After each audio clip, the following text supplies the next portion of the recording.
नमस्कार दोस्तों, only for Hindi में आपका फिर से स्वागत है।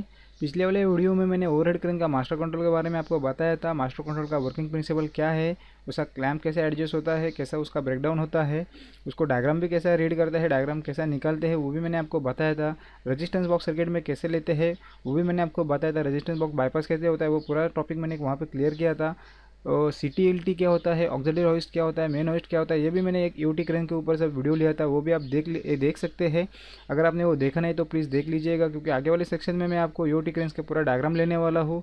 क्योंकि जो लोग स्टार डेल्टा में उनको कॉम्प्लिकेशन लगता है, थोड़ा कॉम्प्लिकेटेड डायग्राम लगता है, तो वो वाले उस डायग्राम में बहुत कंफ्यूज हो जाएंगे, उनको कुछ समझेगा नहीं। वो डायग्राम के सब डाउट मैं आपको क्लियर करने वाला हूँ। आपको यूटी क्रेन का आप खुद एक डायग्राम बनाना सीख पाएंगे, बहुत ही आसान है वो भी। तो इस वाले सेक्शन में आपको सीरीज कनेक्शन के बारे में बताने वाला हूँ।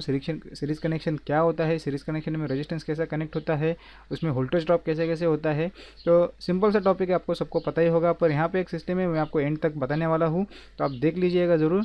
आइए देखते हैं। आप यहाँ पे देख सकते हैं, यहाँ पे मैंने 230 वोल्ट लगाया है। सीरीज कनेक्शन में क्या होता है, ये R1 है, R2 है और R3 है, ये एक दूसरे के साथ स्टार्ट टू एंड ऐसा कनेक्शन रहता है, तो उसको हम सीरीज कनेक्शन करते हैं।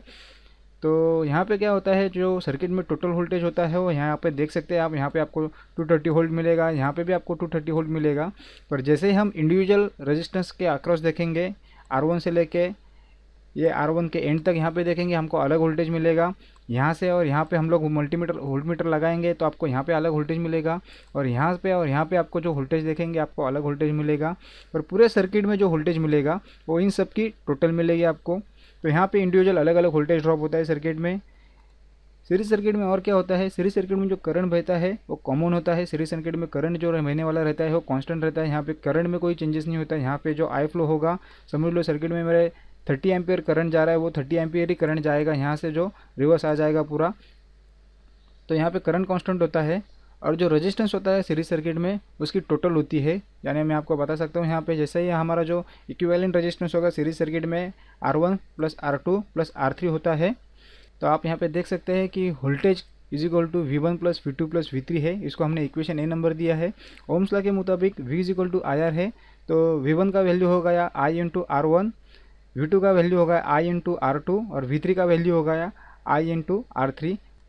तो ये पूरे के पूरे इक्वेशन हम ए में ऐड करेंगे। तो ए में ऐड करने के बाद हमको ये इक्वेशन मिल जाएगा। जैसे ये इक्वेशन मिल जाएगा, इसमें से हमारा आई और ये आई वाला कट हो जाएगा, तो रेजिस्टेंस का इक्विवेलेंट हमको मिल जाएगा। रेजिस्टेंस इन सीरीज का R1 + R2 + R3। तो आइए देखते हैं रेजिस्टेंस क्या होता है यहाँ पे। तो आपको इक्विवेलेंट रेजिस्टेंस मिल गया है, तो कैसे मिलेगा आपको R1 + R2 + R3। तो तीनों का रेजिस्टेंस मैंने यहाँ पे लिख दिया है। तो आपका जो टोटल रेजिस्टेंस रहेगा वो 10 ओम होगा। तो आपको इस सर्किट में 230 वोल्टेज है, आपको करंट पता नहीं है, आपको रेजिस्टेंस की वैल्यू पता चल गई है। टोटल रेजिस्टेंस सर्किट का 10 ओम है।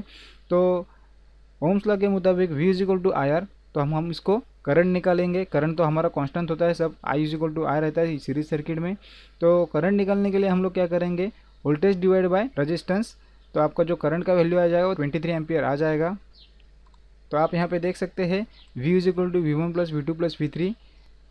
V1 का जो वैल्यू है I × R1, तो यहाँ पे हमने करंट का वैल्यू डाल दिया, रेजिस्टेंस का वैल्यू डाल दिया, वैसे ही V2 को भी कर दिया, V3 को भी कर दिया।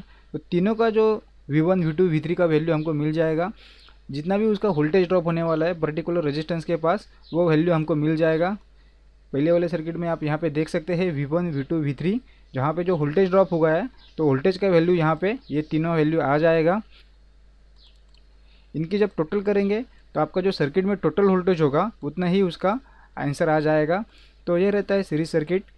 तो इसमें और एक फंडा रहता है, अगर मैंने आप बोल दिया कि आपको एक सर्किट में से ये रेजिस्टेंस बाईपास करना है तो वो कैसे करेंगे। जैसे ही मैंने आपको यूटी करेंस के बारे में बताया था कि आपको वो रेजिस्टेंस बॉक्स सर्किट में से बाहर कैसे लेके जाते हैं, रेजिस्टेंस कैसा आउट होता है, वो 3 फेज पे होता है, वो कॉन्टैक्ट लॉजिक के ऊपर खेल होता है। रोटर का जो 3 वायर रहता है और रेजिस्टेंस में कनेक्ट होता है। रेजिस्टेंस में कनेक्ट करने के लिए आपको एक ही टाइम पे वो तीनों रेजिस्टेंस आउट करने हैं, तो उसको कैसे करेंगे, इसीलिए हम लोग कॉन्टैक्ट लॉजिक यूज़ करते हैं। तो अभी ये थोड़ा बहुत आपको क्लियर हुआ होगा कि वो फंडा क्या है। अगर नहीं फंडा हुआ, क्लियर हुआ, तो आप प्लीज़ वो एक बार वीडियो फिर से देख लीजिएगा, क्योंकि आगे वाले सेक्शन में और वो डायग्राम के थ्रू आपको क्लियर हो जाएगा। तो आइए देखते हैं यहाँ पे सिंगल सीरीज़ में रेजिस्टेंस कैसे बाईपास होता है सिंगल लाइन में, तो आपको पता चल जाएगा।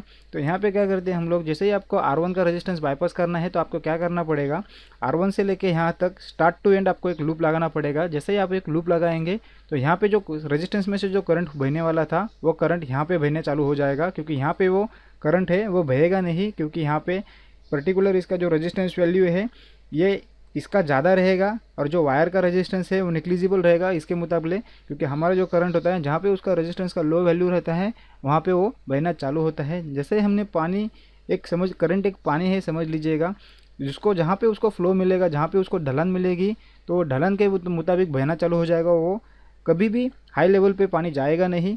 तो ऐसा ही फंडा रहता है करंट का, जहाँ पे उसको लो रेजिस्टेंस मिलेगा वहाँ पे वो बहना चालू हो जाएगा। तो ये फंडा होता है रेजिस्टेंस बाईपास करने का। जैसे ही हमको R2 का रेजिस्टेंस बाईपास करना है तो जैसे ही मैंने यहाँ पे और इसको एक लूप लगा दिया तो ये R2 का रेजिस्टेंस है वो सर्किट में से बाहर चला जाएगा, सर्किट में हमारा R1 और R2 हो जाएगा। ये बात आप सीरीज़ लैम्प में भी कनेक्ट कर सकते हैं। अगर आपने सीरीज़ लैम्प यहाँ पर लगा दिया है, ये आपका सीरीज़ लैम्प है और यहाँ पर उसको उसने आपने सप्लाई दे दिया यहाँ पर, तो आपके दोनों लैम्प जलने चालू हो जाएंगे। पर जहाँ पे आप देख सकते हैं यहाँ पे हमने शॉर्ट लिंक लगा दी तो ये वाला लैम्प आपका बंद हो जाएगा, सर्किट में खाली ये लैम्प चालू हो जाएगा। जो भी वो सप्लाई होगा वो पूरा का पूरा वोल्टेज इसी लैम्प को मिलेगा, वो पूरा 230 वोल्ट पे चलेगा। और जैसे आपने सेम वैटेज के सेम रेटिंग के यहाँ पे जो लैम्प है वो लगाए हैं तो दोनों इक्वली ग्लो होंगे। पर जैसे आपने ये सर्किट में इसको लूप लगा दिया, बाईपास कर दिया, डायरेक्टली सर्किट से वो बाहर हो जाएगा और ये वाला लैम्प आपका फुल वोल्टेज पे चलेगा। पहले ये दोनों डिम जलेंगे क्योंकि यहाँ पे दोनों का वोल्टेज ड्रॉप होने वाला है, इसीलिए वो पहले डिम जलेंगे। तो ये फंडा था सीरीज कनेक्शन का। आपको एक टॉपिक क्लियर हुआ होगा, नहीं हुआ तो आगे वाले सेक्शन में आप जरूर देखिएगा, क्योंकि मैं यहाँ पे डायरेक्टली यूटी करेंट्स के डायग्राम लेने वाला हूँ, उसमें वो रेजिस्टेंस बॉक्स का सर्किट का पूरा मैं आपका टॉपिक क्लियर करने वाला हूँ।